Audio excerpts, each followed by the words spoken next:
This is a Hope 1032 podcast.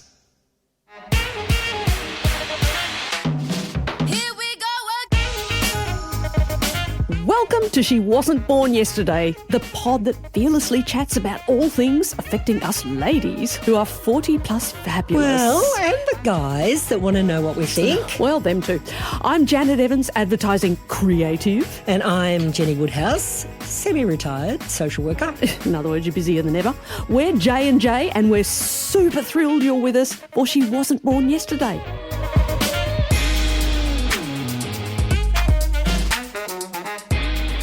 Gorgeous. Our episode today is called Turning Grief into Good, and I think the couple that we're going to talk to, Kathy and Ross Abraham, have done just that. And the little underpinning line for our episode is how losing a child inspired a charity.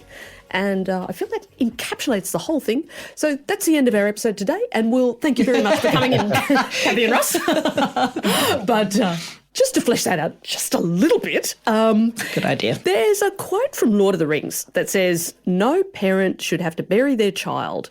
And that was a really powerful and true statement that was just concealed in one of those trilogy movies that went for 95 hours, But the truth is, we don't expect our kids to die before us.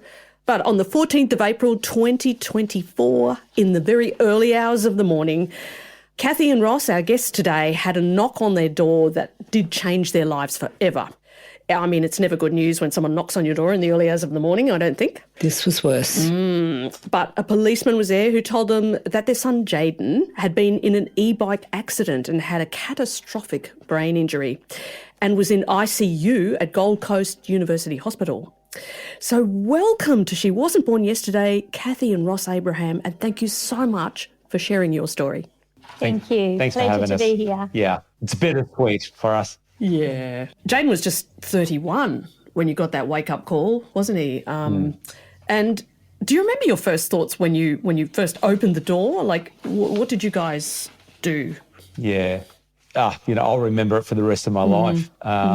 We live rural, so there's no street lights and you don't get knocks on the door. So when the doorbell rang and the banging on the door, walking out, hearing the squad car, the radio, the two-way. Yes. I could hear that, and there were a couple of torches shining out the front. It wasn't uncommon for the police to come out into our area because of some unruly people that live in other parts of the suburb. And so when I opened the door and they asked me my name and introduced themselves, and they said, "Do you know Jayden Abraham?" Initially, I thought to myself, what's he done? Yeah. Yeah. But then they went on to inform us about the accident and gave me a card with the social worker's number on it at the Gold Coast Hospital. And they just said, look, it's not good news. You need to ring this number. Yeah. Oh, wow. Yeah. Wow. So they said right up front, it's not good news. Yeah. Yeah, wow. Yeah. And so what did you do then? Where did you go straight to the hospital? Yeah, well, it was going back to the bedroom to let Kathy know. That was the longest 20-metre walk of my life. Yes. I think. She'd heard the knock, so she was awake. But then to sit on the bedside and let her know what the police had just informed me was very traumatic. Yeah. And then as quick as we could, we got into the car and drove the hour to the hospital. Yeah. Right. Yeah. Yeah. And when you arrived, he was in ICU already, wasn't he? When you arrived at his bedside, how did he look and how did things seem to you? It was actually, it was quite a shock. I think we were expecting the worst and not knowing what to expect. I think the minute you hear a catastrophic brain injury, I was just picturing all a horrible scene when we walked in, but it was just incredible, actually, because he just looked absolutely beautiful.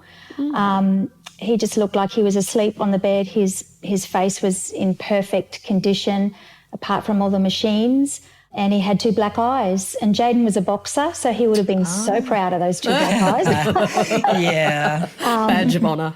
So it was quite miraculous, to be honest, to see him just looking so peaceful. And yeah, it certainly helped, as horrific as it was. You obviously rushed straight from home to there. How long were you there and what did you do while you were there? Oh, we were there from probably 1:30 in the morning till the following day. Like that. Late that night, you're not going to leave.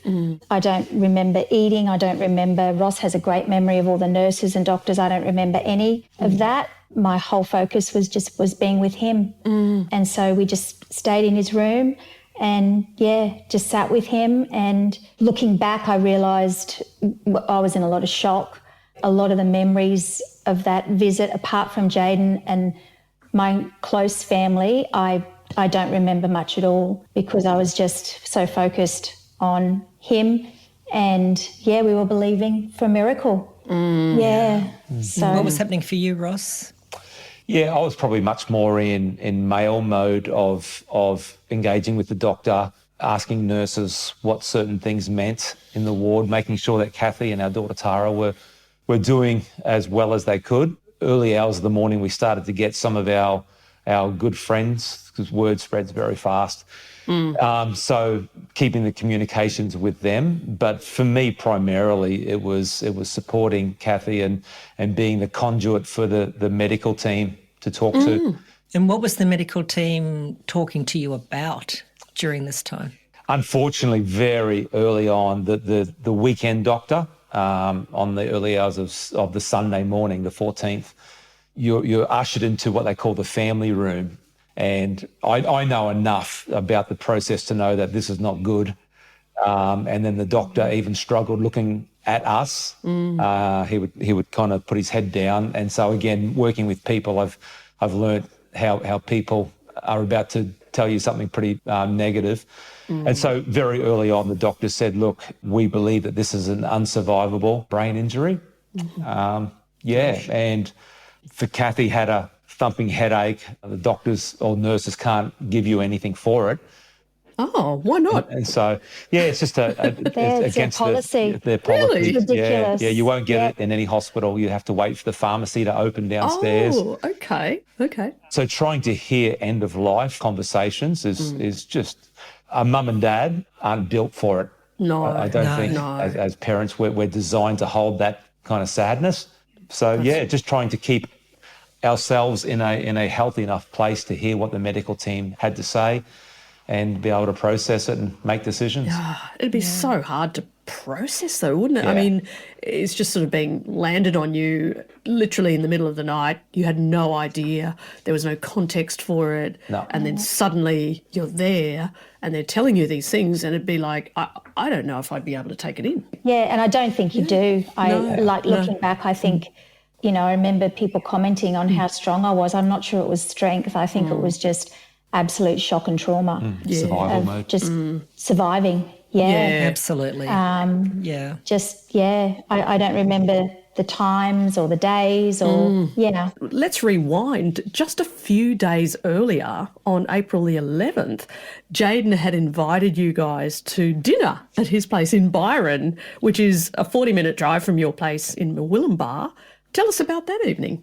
Yeah, that was one of the most special nights I think we'd had with him.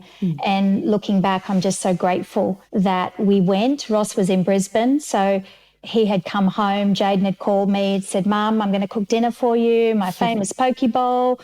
Come down for dinner.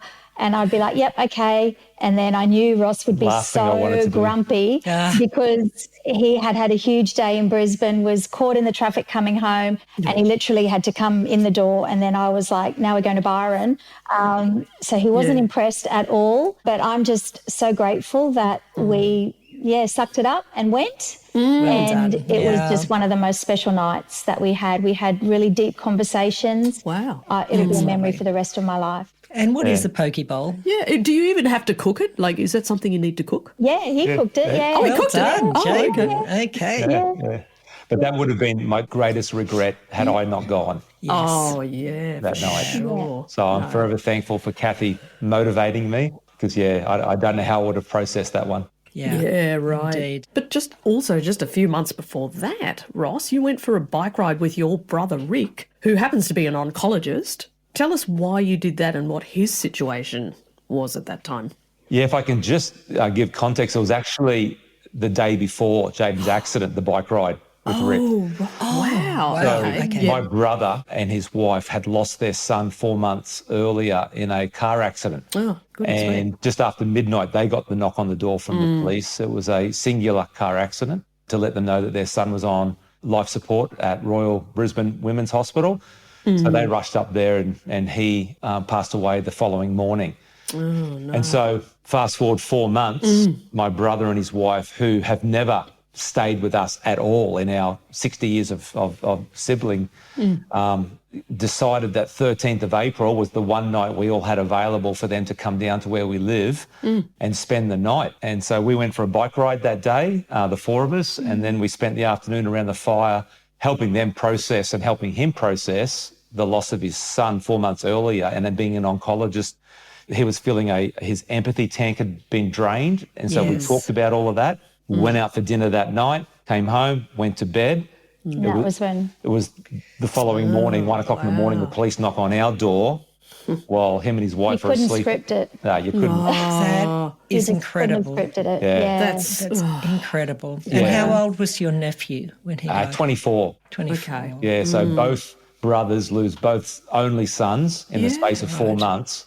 Yeah, it's just tragic on every level. Yeah, it was Absolutely. unbelievable because I read something that Rick had written. You can't script it for two brothers to have this happen to their sons in such a short period of time. Who'd want to script that, like you said, Kathy? Ross has spent the day supporting a brother whose son has died. Now he's being told his own son is in a life and death situation. It's just truly awful.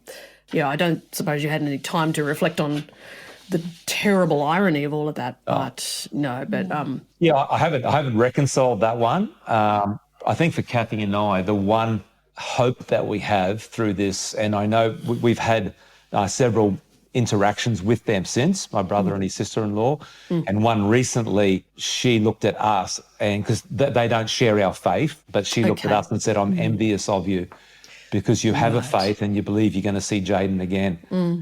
Where they don't have that. And so we're hoping that somehow in all of this tragedy that maybe they can discover that grace for their lives as well. yeah, wow. Yes. Wouldn't that be awesome? Do you Yeah. feel like it's brought you closer together with your brother? Yeah, definitely. Yeah. We talk regularly now. He is also in the charity that we started. He's also helped open up some doors in hospitals because he's worked in a lot of hospitals throughout Australia. Of course, yes. Yeah. As well as some fundraising concepts and that. So, yeah, I think it's been a part of his healing as well, finding an expression through the charity to celebrate his son as well. Well, yeah, let's talk about that because let's jump back in time or forward in time to when you're in the ICU and someone brought you something one night, even though through the devastation of what you were going through, it sparked this idea that you're now running with. So tell us exactly what happened and what it's inspired you to do. Yeah, well, we a good friend of ours brought a big laundry basket. She just walked in with it. Of her and laundry? it was just completely full of, you name it, it was there, from lip balms to water to snacks to chips to Panadol. Yeah. Lovely. it was just whatever, tissues, everything was in this big laundry basket. And there was so much in it that we ended up sharing it with other people in the waiting room. It was honestly just a lifesaver for us. If you wanted a snack or just wanting a break, you didn't have to leave because everything was in this basket. So we ended up putting it in Jayden's room and we'd share it around with others, and it was just amazing. It was a beautiful gift. Yeah, so what a thoughtful. that then inspired us Right. to, could we do this for other families who are facing the exact same situation, and give them something to just help a little bit in Yes. such a horrible situation that you're just not expecting to find yourself in. Absolutely. And Yeah. plus, you don't know how long you're going to be there, do you? No. How long were you there for? Yeah. We were there 4 days. 4 days, Right. right. We'd get there early in the morning and then not leave till late at night. Jayden's girlfriend would stay overnight. And so she would sleep in the chair beside his bed from, when we would leave at 9 o'clock at night. I'd be back there at 6 in the morning and wake her up, and she'd go out in the Wow. waiting room and sit there all day until the following night. Yeah. So, Yeah. for 4 days, yeah. What It's a marathon. very, very long time. Yeah. Yes, it is. Yeah. And so Yeah. tell us about beautiful crazy. Yeah.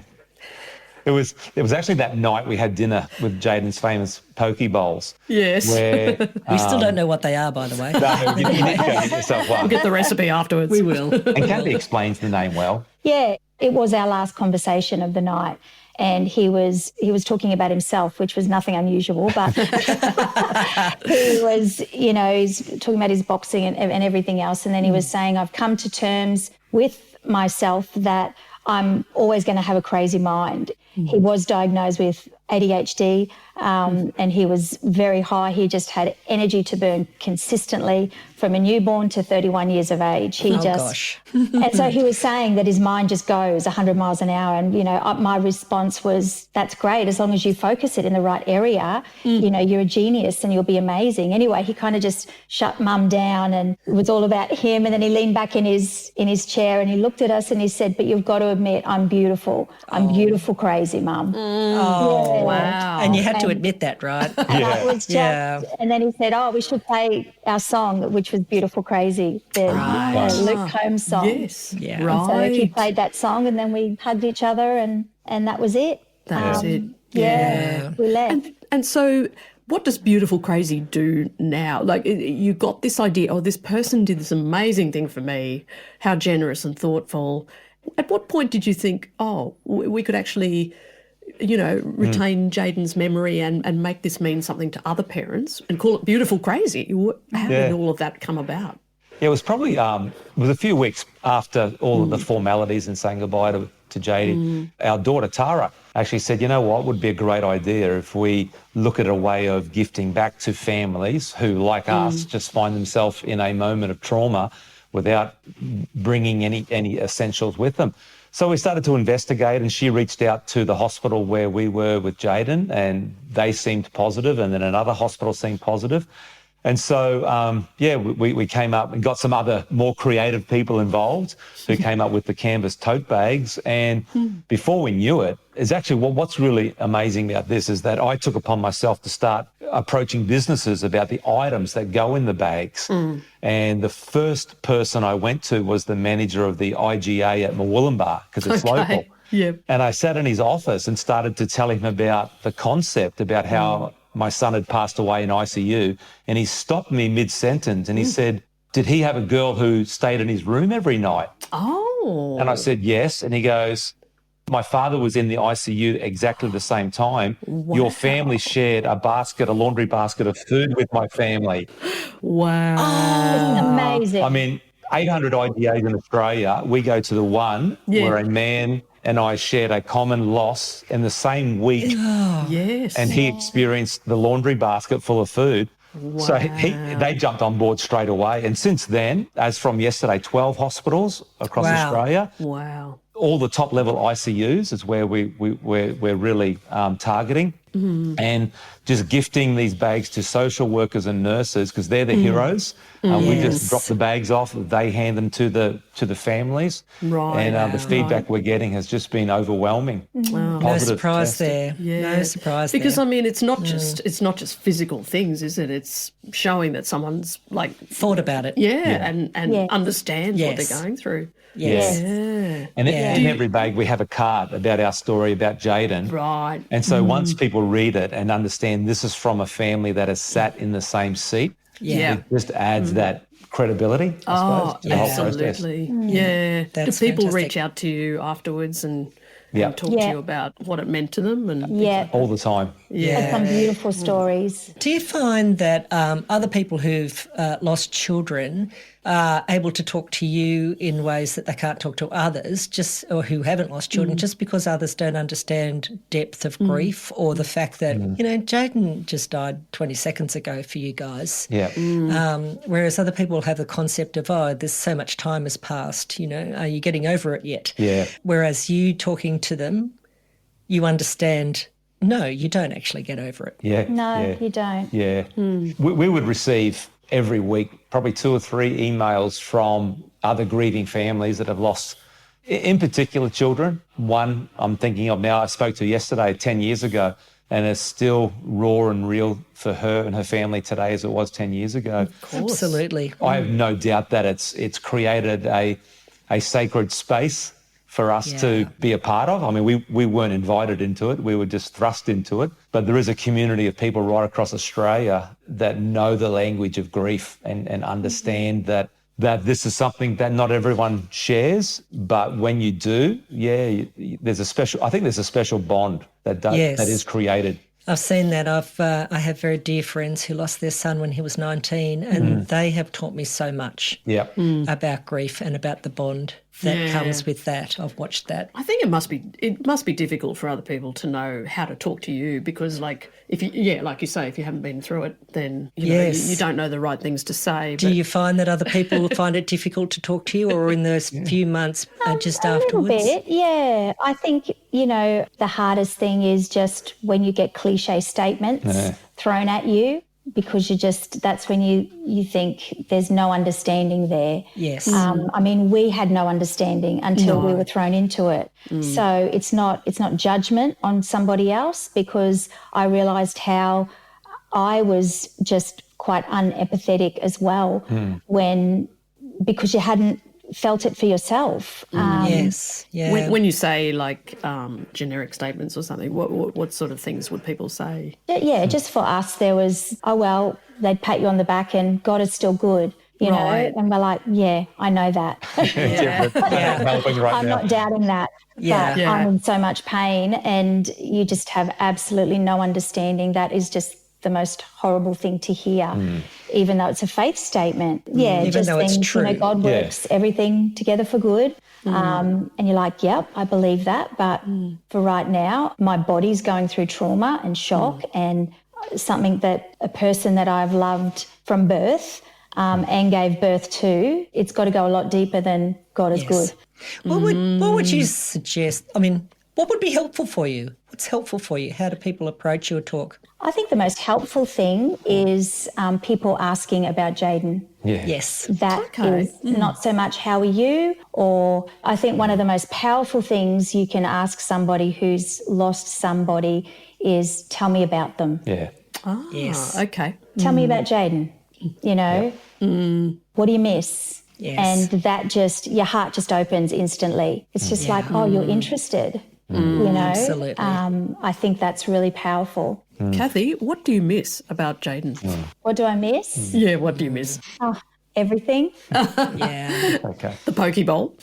Yeah. Yeah, I miss his laughter. Yeah. He was so happy. And he was crazy beautiful. He was. Did he have a crazy laugh? Like, Oh, he did. Yeah. was it fairly distinctive? Yeah. Yeah. Yeah, he did. He was just a high energy. Even a lot of his friends were like, he lived 50 years in his 30. You know, he travelled the world. He just had an absolute passion and love for life. And he was going to get everything out of every day, and he did. And he did. Yeah, Squeeze he worked the hard, juice. he played hard. Yeah. He loved hard too. Yeah. He loved deeply. Yeah. And are you still in touch with his girlfriend? Yes, Very close. actually very close Oh, to that's her. really good. Yeah. All of his friends. All of Yeah. his friends. That's We have beautiful friends that have become our friends. Yeah. That's awesome. Yeah. His work colleagues his have work become colleagues, our yeah. friends. So it's actually ushered us into a space that I won't say we weren't invited, but, and I think as a church leader, I probably wasn't even aware of that my son has got a world that may never walk into a church. And now suddenly we're in that world with some of the most beautiful people. And we're so grateful. And also realised, and I wished I'd known before, just how evangelical he was in his way. right. Okay. So that's one of the biggest lessons I think that we've learnt is, just to love those people that might not fit your box, but it doesn't mean to say they're not loving Jesus in their way and following him. Yes, I think Jesus loved people that weren't into everybody's box as well, Yeah, didn't That's he? right. outliers. Yeah, indeed. Just the amount of testimonies we've had back of just the people he'd prayed for, or all his friends didn't have faith. Well, they had a faith, but not our faith. Yes. But he definitely had a strong faith, Yeah, our son, and cared genuinely for his friends and his world. Does the charity and the love that goes into all of these packs, does that help, keep him alive for you, remind you of him and, everything that he meant? Yeah, it is. I think we just wanted his legacy to go on. Jayden loved community. He was about to do a big run. I think it was a 40K marathon to raise money for disabled children. Obviously that never happened, but yeah, he was very involved in community events, or he loved people. And so I think this is just a way of his legacy going on. He'd be so proud. It's a beautiful, crazy way of doing it. Yeah. Speaking of marathons, Ross, you just did something recently called The Longest Ride to raise funds for Beautiful Crazy. Tell us all about that. Yeah, it was amazing. It was a 4,300 kilometre ride off-road. So it was all gravel from Perth to Byron Bay, where we finished at Jayden's. There's a little cross there where his accident site was. And so we finished there. It took 31 days. So we averaged about 150 Ks a day, raised probably well over $200,000 towards Beautiful Crazy, got awareness out there, had some of the best conversations with Aussies across the way, caravanners, about other people's loss too. Once they found out why I was riding, it's amazing just how many people I'd met that had lost, in particular children, over the years. But yeah, it was phenomenal. And it was actually Kathy that said it the best, that the longest ride wasn't just about a push bike ride, it was also a metaphor for grief. Because when families lose someone, that longest journey of grief, of undulating, corrugations, some days are headwinds, some days are tailwinds. Some days there's corrugations, some days there's bitumen. It really is a great metaphor for what grief is like when you're going through loss. Yeah, that's a great metaphor. How was it for you now? I imagine when you first find out you're in ICU, it's just overwhelming. For quite a long time after that, it was just all-consuming. How does it stop being all-consuming, or is it still all-consuming? Like, how do you do that loss and that grief now? Yeah, I think it's still all-consuming. It's probably he's still on my mind when I put my head on the pillow every night. It's the first thing I think of when I wake up in the morning, which he'd be so happy about that. He would just love to think that I'm consumed by thinking about him. Yeah, it is all consuming, but I think it's coming to understanding that grief is something that can't be healed, but it's just something that we've got to carry. And so it's just, we've made the decision to carry it well.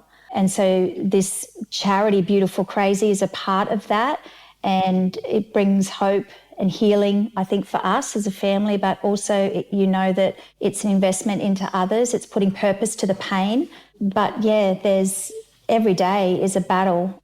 I know for me at the moment, we're only 14 months in. Yeah. As well, to just keep your head and your heart right. I'm just grateful that we're a family that loves Jesus, and I know where he is, and there is so much hope in that. I've found a lot of hope and comfort just in my Bible readings every morning. I couldn't survive a day without that.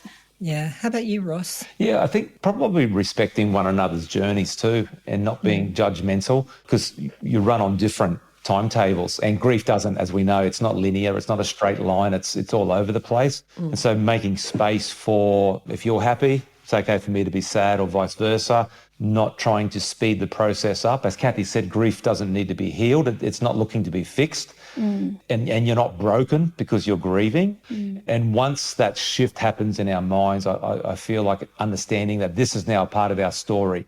Our story doesn't start once we're better or recovered. This is a part of our story. So respecting one another. And with our daughter too, losing a sibling is sometimes, as a parent, they say it's the ultimate bereavement. And I don't know, I think your grief is the worst grief. Whatever grief people have is the worst grief.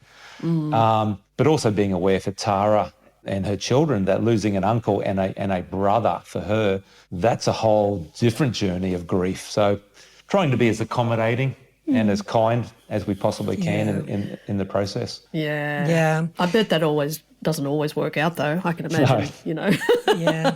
No, That's true. I feel Kathy's bit her tongue at me sometimes. And Yeah, that's right. You two look like the absolutely perfect couple. I'm just admiring yes. your teeth. People listening to this can't see your teeth, but they're absolutely gorgeous teeth. When they smile, they look. Kathy got and lovely Russ look teeth too, beautiful. Janet, No, I've got it's terrible okay. teeth. But so you look like the picture perfect couple. It's just I'm really glad maybe it's time for Specsavers.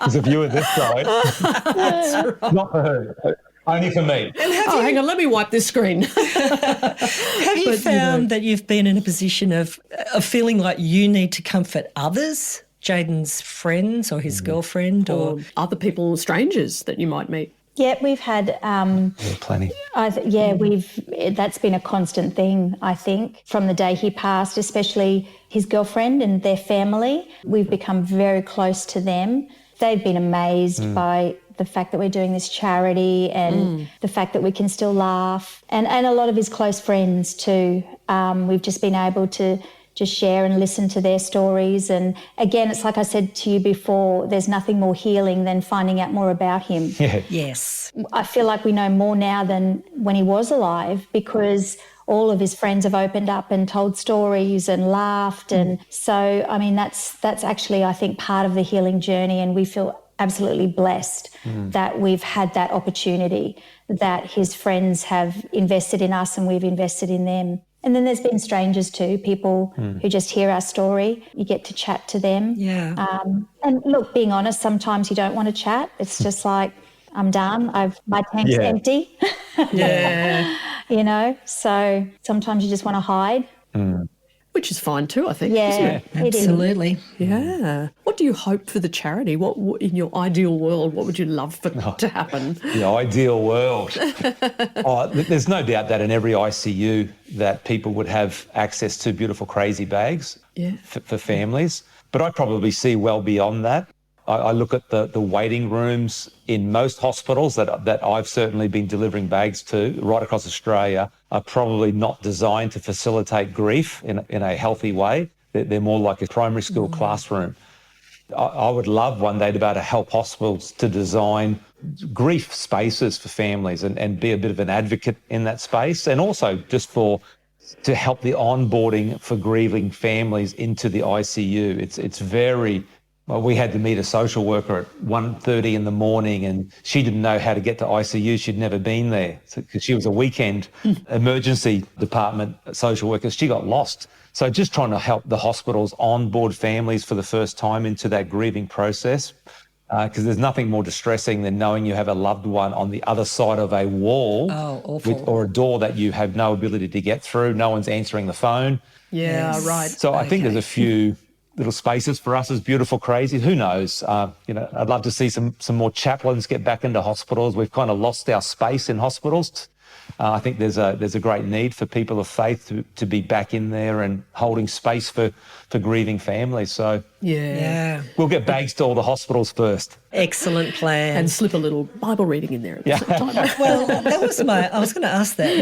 My dear friend who lost her son when he was 19, she goes to the Psalms all the time and gobbles up the Psalms.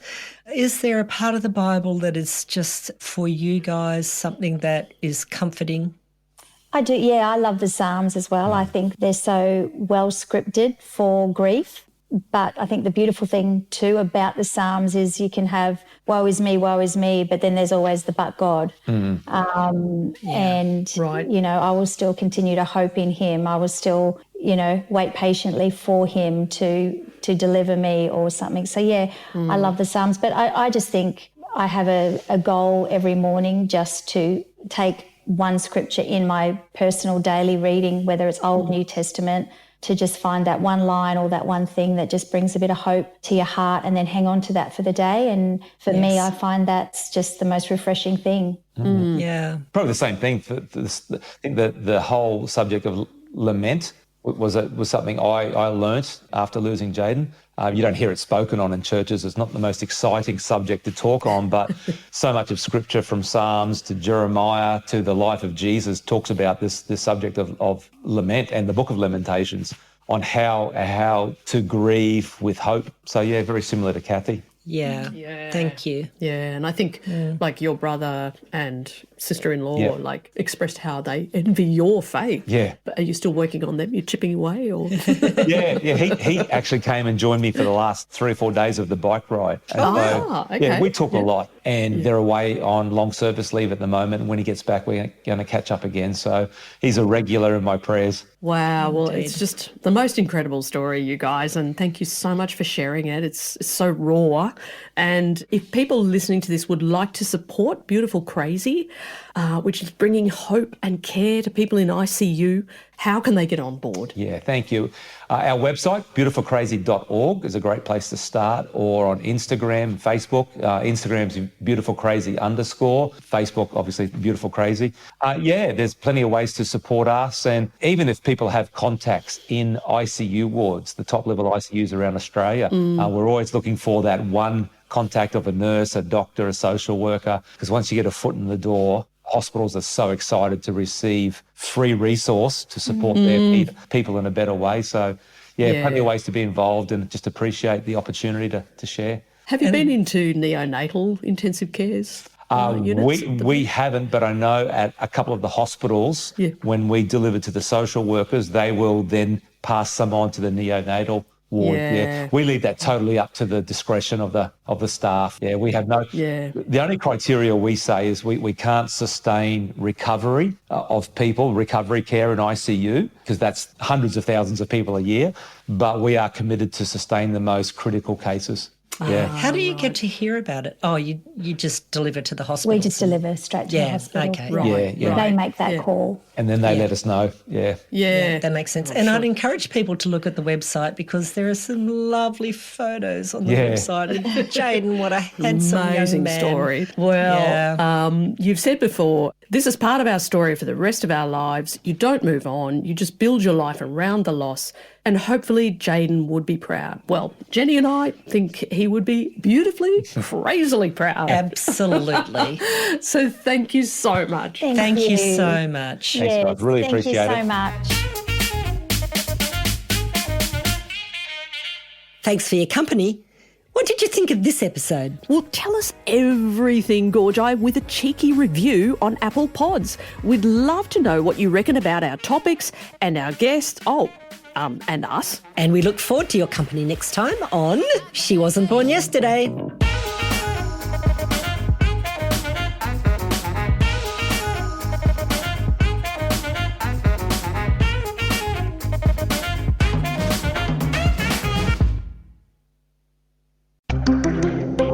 Hope 1032. Thanks for listening.